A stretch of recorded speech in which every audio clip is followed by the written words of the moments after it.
For a time, the humans of Serra knew the illusion of peace. Until Emergence Day. The year is 2006. Xbox 360 had been out for almost a year and was rapidly gaining popularity. The introduction of Xbox Live had really helped the console get ahead of its main rival in PlayStation. A new franchise would be set to launch in November to add to Xbox's growing library of games, such as Halo, Fable, and Forza. These were all thriving, so Gears of War had big expectations they would have to meet. Remember, this was a time where AAA games would come out finished and have all the content on day one, unlike some of the unfinished mess we see today. In this video, I'll be reviewing the remastered version of Gears of War called the Gears of War Ultimate Edition. This released in 2015 and came with mainly visual upgrades. I will dive deep into what made the game turn into one of Microsoft's biggest franchises and why the story was so impactful. Therefore, I'm using the remastered version for gameplay and to review the mechanics. As this video is purely a story review, I see no issue in using the remaster. This is because it provides better visuals and gameplay that still stay true to the original. But enough of the waffle, because it's time for you to grab a Lancer and some popcorn as I review Gears of War and find out why it is the perfect action-packed opening to a fantastic trilogy.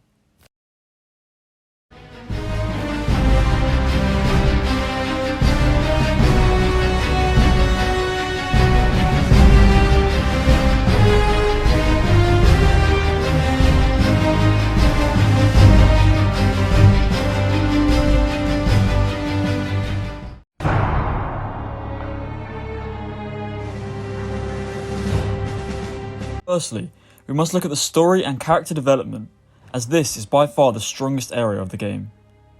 This game is best experienced as a co-op experience, with player 1 playing as the main protagonist Marcus Phoenix, and player 2 as Dom Santiago. The game does a very good job in making sure that neither character feels more important than the other, and builds them up simultaneously. We begin in a prison cell, where Marcus Phoenix has been locked up. Dom gets him out, and they escape, as Marcus is reinstated into the army. Shortly after this, we meet the final key cogs of the Delta Squad, Damon Baird and Augustus Cole. It's these four characters who are vital to the game, with all of them being different with stories glossed over in this game, but leaving much to be interpreted until the sequels. Marcus is a grizzled army man who wants to see the end of the Locust Horde once and for all. Dom comes across as a fighter and someone who is willing to do anything for the squad. Baird might come across as annoying early on, but his loyalty and sarcasm is something that becomes valuable to the team. And finally, the iconic Augustus Cole. That was beautiful, baby. State your name, soldier. Private Augustus Cole. As in the Cole train? Stay cool, baby. Yeah, that's right. He provides some comedic relief, while also being undeniably the most cool member of the team. Hold still. Yeah, baby.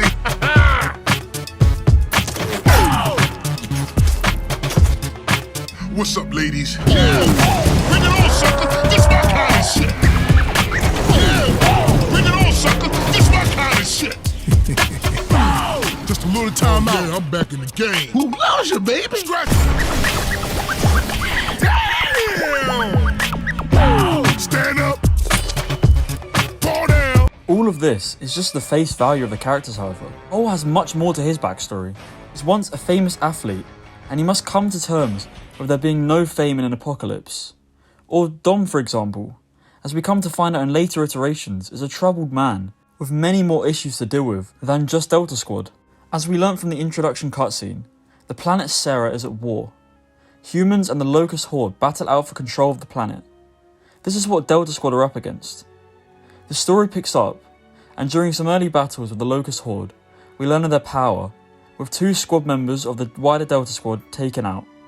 One being a member of the notorious Carmine family, and the other is killed by our new main villain, who is introduced to us, General Ram. This cutscene shows the danger he provides to humans, as Delta Squad choose to flee instead of taking him out while they have the chance. Our mission is revealed during all of this. We must take the fight to the Locusts by mapping out their tunnels, using the resonator and blowing them up to put an end to their emergence. We take a car borrowed from a stranded to the emulsion mine tunnels to reach an area where the resonator will be most effective. At this point, Delta Squad think they have made a huge step in winning the war, but shortly after, we find a map proving the tunnels are much larger than they thought. The last part of the game follows Delta Squad as we track down the light mass bomb to use on the tunnels. We find out it was on a train and we must fight our way there. This proves to be harder than expected, however, due to the Locusts knowing our plan and fighting to defend the train. Eventually, however, Marcus and Dom make their way onto the train and after a hard-fought battle to the front come across General Rahm himself, who has seemed to be one step ahead of us. We finally defeat the General and are able to submit the coordinates into the light mass bomb. A fitting end to an epic adventure, and it seems we have put a huge dent into the Locust forces. However, They do not understand. They do not know why we wage this war. Why we cannot stop. Will not stop. this perfectly sets up a sequel and for what is to come in future games.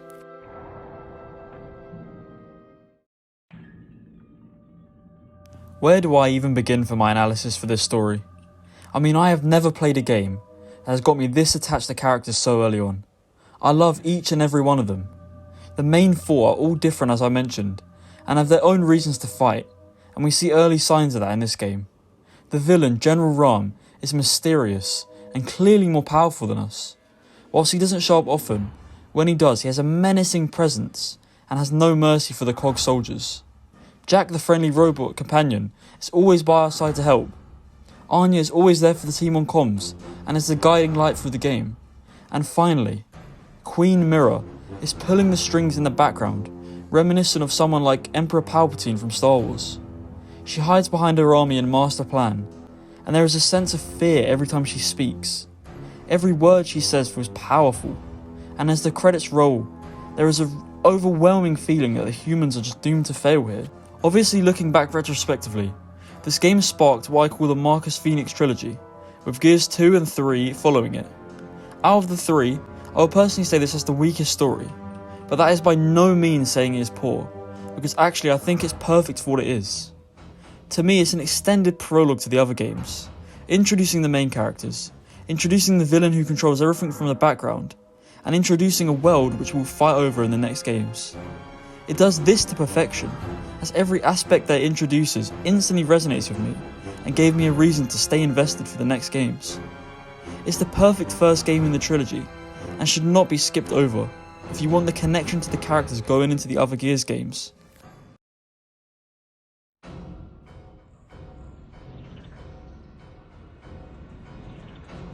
An Earth-like planet named Syrah is where this game takes place. Once upon a time, humans lived happily on the surface, but an event known as Emergence Day took place, in which the Locust Horde made their way onto the surface to fight for the planet. Where we pick up in the story, the war is fully underway, and the humans seem like they are losing. The threat that the Locusts provide is overwhelming and terrifying at times. I look at times in the game such as being hunted by the Krill at night, as this vulnerability to humans, and we see how they are adapting against it.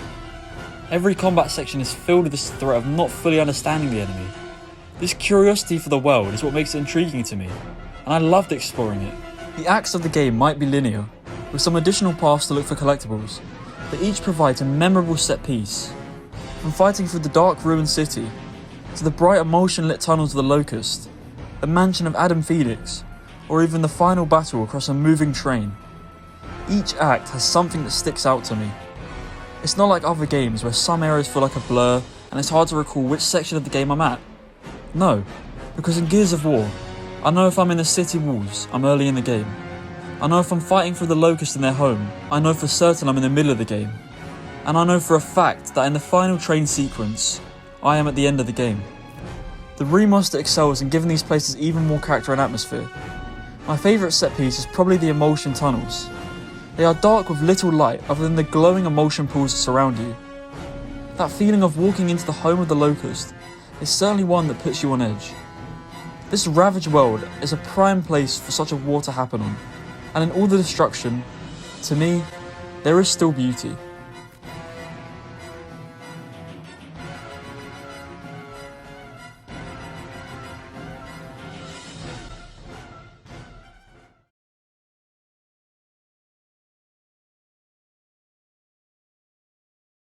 As I mentioned, the enemy to the humans on the planet of Sera is the Locust Horde.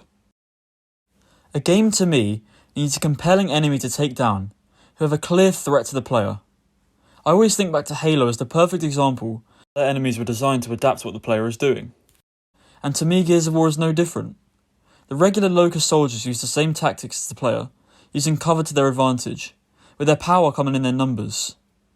The game would be pretty boring if it were just them, and this is where Gears of War does a superb job of introducing new enemies and building up the Locust army. The crew are introduced to us after we leave the stranded camp at night time. These will attack you if you're not standing in the light and only come out at night. They are used a few times in the game, and I think the developers found the right balance of not using them too much to where they became obsolete. We also come across a few berserkers throughout the game. These are blind and use hearing to take you out. Make too much noise and they will completely wipe you off the face of Sera. The intimidation you feel when one of these is running towards you is like nothing else, and certainly provides for some of the most intense sections of the game. Corpses are used by Locusts to dig tunnels, but are another type of enemy in the game. We come across a few, and even get to fight one in a boss fight. There are special enemies too, such as boomers with grenade launchers, or Theron guards with torque bows. The last noteworthy enemy we find in the game is one we come across in the final act, and is probably as intimidating as General Ram himself. The Brumac is a terrifying beast, standing as tall as the buildings in the city. It's obvious that in one step he could wipe out the whole of Delta Squad. We eventually find a way to take it out using a power line, but the feeling of fighting it for the first time and running it into its eventual demise feels like a huge challenge, and feels like one that gives Delta Squad the leverage to finish off General Ram.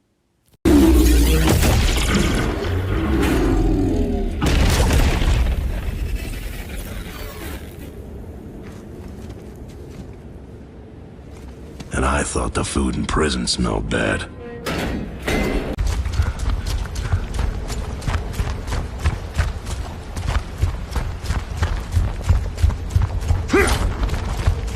In order to take out these enemies I've mentioned, you will need weapons and a smooth combat system. This is where we must look back retrospectively, as in 2006, these cover shooter mechanics were revolutionary and stamped Gears of War's authority into the third-person shooter genre. This game features a fairly wide selection of weapons too, with each filling a different role in taking out the Locusts. The simple Lancer and Hammerburst are full auto and burst assault rifles respectively. The Nasher is your up-close and personal shotgun. The Longshot is a satisfying sniper rifle. And the game also has secondaries, such as the classic pistol named the Snub, and the traditional revolver-style weapon in the Boltok. Finally, there are special weapons gained from killing enemies such as boomers, named the Boomshot, which is a grenade launcher style weapon, and from taking out the Theron guards, and these are called torque bows. The Gears' ultimate weapon against the Locust, however, is the Hammer of Dawn. It's used sparingly in the game, but it's used to take out large threats using a beam from a satellite in the sky, which decimates anything in its path. The cover system, as mentioned before, is responsive, and the levels are designed perfectly to allow you to move in between cover to gain an advantage over your enemy. A satisfying reload system is also present, with the ability to hit a perfect reload which will slightly increase damage over a short period of time. Gears of War mixed up the gameplay too. There are notable areas such as using propane tanks and light to escape the krill, a minecart sequence through an emulsion mine, or the couple of encounters with berserkers you have throughout the game. The game also has sections where Delta Squad splits up, and player 1 can choose the pathway. This will usually mean that player 1 and player 2 are split up, which does make the game harder, as you rely on solely yourself and sometimes the comically bad AI. Whilst I appreciate the areas where this game tries to mix up the gameplay, I still feel at times that some areas feel like huge shooting galleries and can drag on. Maybe just a couple more gameplay variations would have helped keep the game that bit more fresh. Finally, the few boss battles that the game does have are just a bit lackluster to me. The Berserker fights are probably the most thrilling that the game has to offer, but the fights against the Corpser, the Brumac, and even General Ram himself are just quite bland despite being a cool set piece.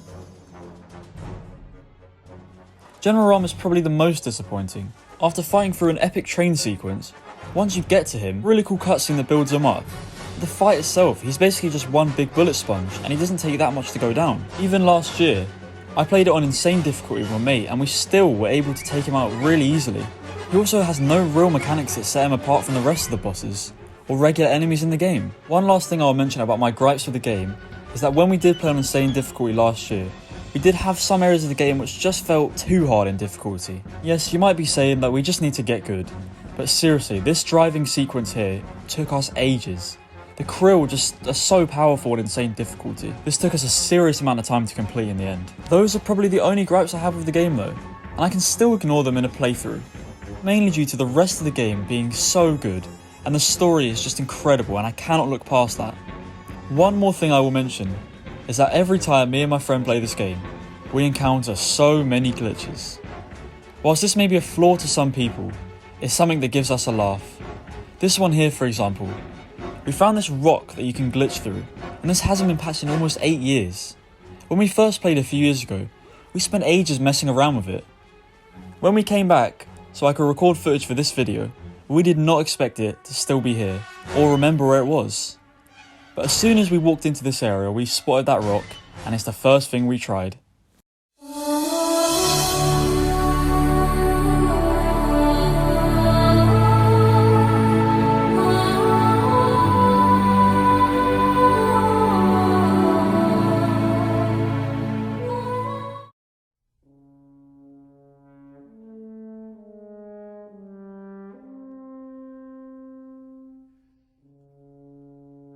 If I were to take one thing away from this game, and franchise as a whole as you will come to find out, it's a sense of brotherhood. Playing through this game, and series as a whole, brings me closer to the person I play it with. I always like playing as Dom, as I'm attached to him like no other character from any other piece of media I've ever experienced. The people I've played with usually play as Marcus, and are probably just as attached to him as I am to Dom. But it doesn't stop there, because the crew as a whole is likeable, and is a close bond, which to me is the reason this game brings me close to people. You experience these characters and their ups and downs together. It's an experience that no other game can replicate. For me, there is no other co-op game that can provide the level of character development and drawn out storytelling that Gears of War can provide, and it by far leads the market in that aspect. It does this whilst fighting in epic and memorable areas with a smooth combat system that was definitely revolutionary at the time. It's for these reasons why I give Gears of War Ultimate Edition story a 91 out of 100. I can't stress enough how impactful of a game this is. Never did I think it would be possible to find what always looked to me from an outside perspective as a third-person Call of Duty that would have this level of layered characters, but that is what I found when playing Gears of War. If you have someone who you love playing co-op games with, or co-op stories with, then this has surely got to be top of your list now. If there is someone you might not be used to playing games with, why not start with Gears of War, because it will only bring you closer. Gears of War 2 and 3 complete this trilogy, with 4 and 5 being sequel games. Gears of War Judgment is a prequel spin-off, and I either like or adore all of them. I make it my goal to have every Gears mainline story reviewed by the end of this year, so I can showcase the impact this franchise has had. And this is why Gears of War is the perfect, action-packed opening.